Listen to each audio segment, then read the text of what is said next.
As a person who has been in crypto for a very long period of time, there are so many people who really come to me asking me so many questions about cryptocurrencies being halal or haram. Now, these questions are mainly coming because I am a Muslim who is in the crypto space. So they are normally curious Muslims who already ask me if cryptocurrencies is halal or haram. Now, for my brothers and sisters who are not Muslims, the thing here and what they are trying to mean is cryptocurrencies allowed in Islam or not? And that is the simple question that is straightforward. Now, at the time when I entered cryptocurrencies, I did not pay attention to this so much, not until I started getting known into this space, and then people started in throwing me these very questions. So I had to actually sit down for one full month, and the whole of last month, I've not posted any single YouTube video. I have been doing my research, trying to compile and coming up with a clear decision of whether cryptocurrencies are allowed in Islam or not allowed in Islam. Now, I'm not a scholar, so I cannot conclude and tell you that cryptocurrencies is actually allowed or cryptocurrencies is not allowed. What I can do is to tell you what my research has been and to tell you from the people that I have done research from the books I've checked, so that you too can go and do your own conclusion, or you too can do your own decision. So I'm just going to be transparent and tell you every single thing that I really found out, so that you can do your own decision depending on your own understanding. Don't make anyone do for you your decisions. So when it comes to this religion or Islamic religion mainly gets its information from two main sources. Now, the first source, that if the information is that there is not any single doubt, we just go straight with that, is the Quran. When the Quran says something or something is written in the Quran, there is no any single question that is asked again. That is the first source of information for the Islamic religion. The second one is the hadiths of the Prophet Muhammad, peace be upon him. If the hadiths say about something, the hadiths say about something, obviously that is backing up the Quran and explaining the Quran. That's where we get our information, or the authentic information. So the third way of getting information from the Islamic concept is this: they are the scholars. The scholars are these people who have done or who have read the Quran, who have read the hadiths, these people who have studied and they have a lot of ilm or knowledge when it regards to Islamic concepts. So when you are doing your own research, those are the things that you are supposed to look at. Look at the Quran, look at the hadiths, and look at the scholars. Now, when you are talking about scholars, there are so many scholars that have been having in different generations. Now, there are scholars that are online. These are people that have really studied a lot that you cannot access even in your offline life, but they are online. I also tried looking into those ones online and what they are saying. But also the most important thing is the scholar also in your masjid, that one that you can reach out to and you talk to one-on-one and you explain the concept. And that scholar also is very, very important. Also, maybe the ilm or the knowledge that scholar might be having is not so extraordinary to the scholars that you are having online, but for the fact that you can reach out to this scholar and you speak to him or her one-on-one makes it so good option that we can consider. Now, let's go straight into what my research showed. Now, what I did first is I went online, checked on different good scholars online, like Dr. Zakir Naik, like Mufti Menk. Mufti Menk is my favorite scholar online. So I checked on Mufti Menk, I checked on what Dr. Zakir Naik talked about cryptocurrencies. Then after that, I also went on to my Imam and explained to my Imam in my local masjid that I do pray in. I went to my Imam and explained this business to the Imam. So what did I find out? I also found out that online there are already crypto companies that are Sharia based, crypto companies that are trying to explain or bring the crypto industry to the Islamic methods. And also, I was so blessed to find companies like Crypto Halal, Sharia Zico. These are companies that are trying to do cryptocurrencies the Islamic way. Now, what I found out is that you can do cryptocurrency the halal way, and the same cryptocurrencies can be haram way. So let me explain. Now, the first thing, what does the Quran say? When it comes to finance, the first important rule that the Quran talks about when it comes to finances and getting things about money is riba. La taqrabu riba. Don't eat riba. Don't extend yourself near riba. So it means if we are not allowed to eat riba, what is riba? Riba is interest. It means that when you borrow money, I borrow you money, and then there is interest on it. For example, if you get 1,000 from 10,000 from me, and you say I should pay with 10,100, that 100 is actually not accepted in Islam. It means that if I borrow, I give you 10,000, you have to return to me 10,000. The 1,000 that you're adding on is not allowed. So borrowing is allowed, but the interest is not allowed. So when it comes to cryptocurrencies, in the idea of riba, can cryptocurrencies also apply in the idea of riba? Yes, they are borrowing and lending protocols where you can borrow your money or you lend your money and then you are given interest. So when it comes to Islamic concept, that interest that you are getting, the riba that you are getting, you may have to leave it because this is not accepted when it comes to Islamic methods. Now, the next thing is when it comes to the hadith, being a new industry, there are so many debates regarding this industry that very few people really understand. And I was so happy that as I was doing my research, I found some scholars trying to actually talk about this.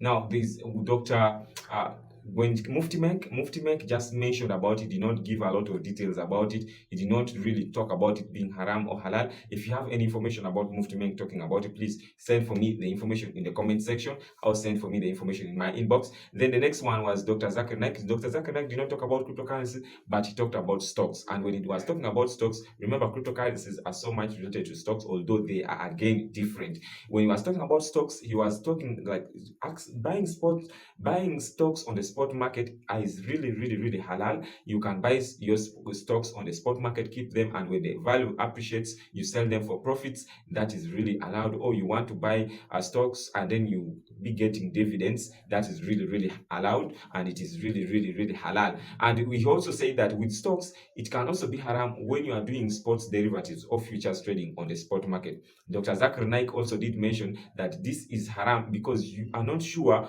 of the state or you are not sure of where the market is really going to go. And in his concept, he also said that this makes it be like gambling. That's what Dr. Zakir Naik did.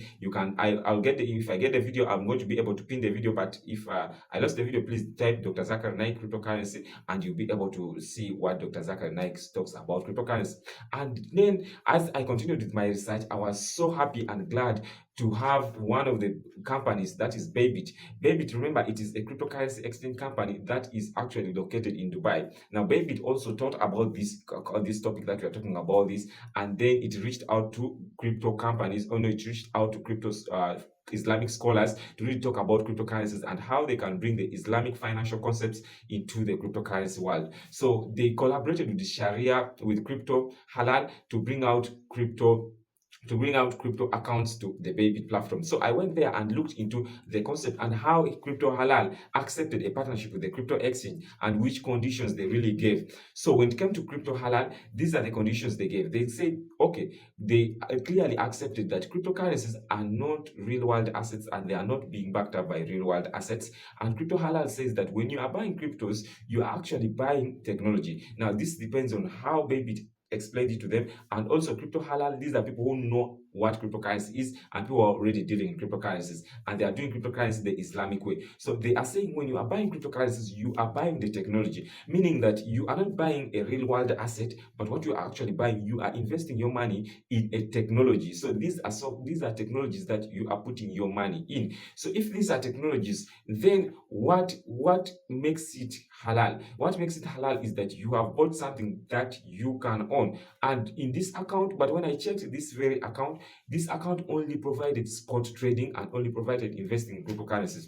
So it means that if someone wants to invest in cryptocurrencies and wants to do spot trading in cryptocurrency, it is completely halal. There is no any single doubt with it. There is no any single person who said this is haram. So it means spot trading and investing in cryptocurrencies is a tick. It is really halal. You are investing in the technology and you are owning the technology that you are investing in. It is like investing in stock market or buying stock market on the spot market. That Dr. Zakir Naik says that when you buy on the spot market, you are owning the stock and you are liable to sell your stock when the market goes up for profits, or you can even getting dividends on that money that you have actually invested in. That is the same thing when it comes to cryptocurrencies. Now, when people are going to ask me, what about futures and derivative trading? The truth is that I got very little information about futures and derivative trading.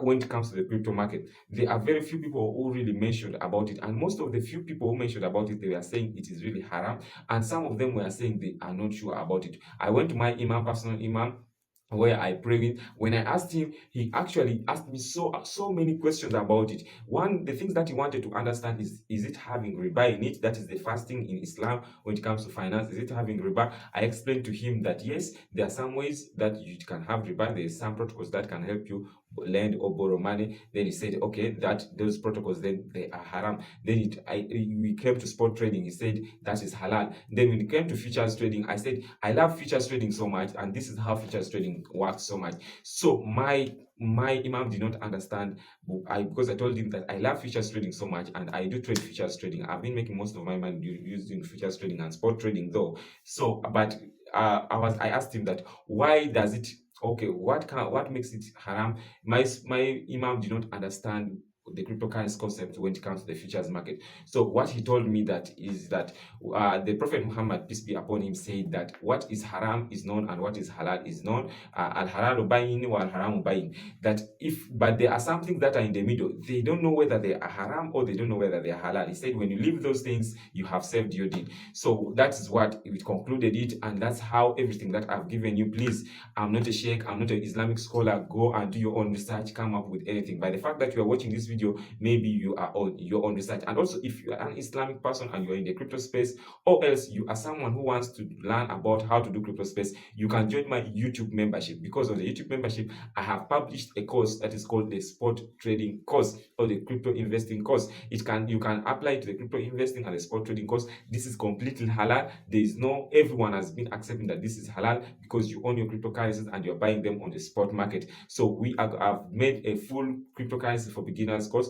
Just join the YouTube membership and you'll be able to access the whole course, just step by step, everything that you need to learn about starting cryptocurrencies. Thank you so much for watching. Subscribe to this channel and turn on the notification button, because obviously this is your boy who is going to bring you so many ways of how you can actually make money online. Thank you so much for watching. Just if you want to know other videos that introduce you to spot trading, watch this video about Binance spot trading tutorial and enjoy the day. Thank you.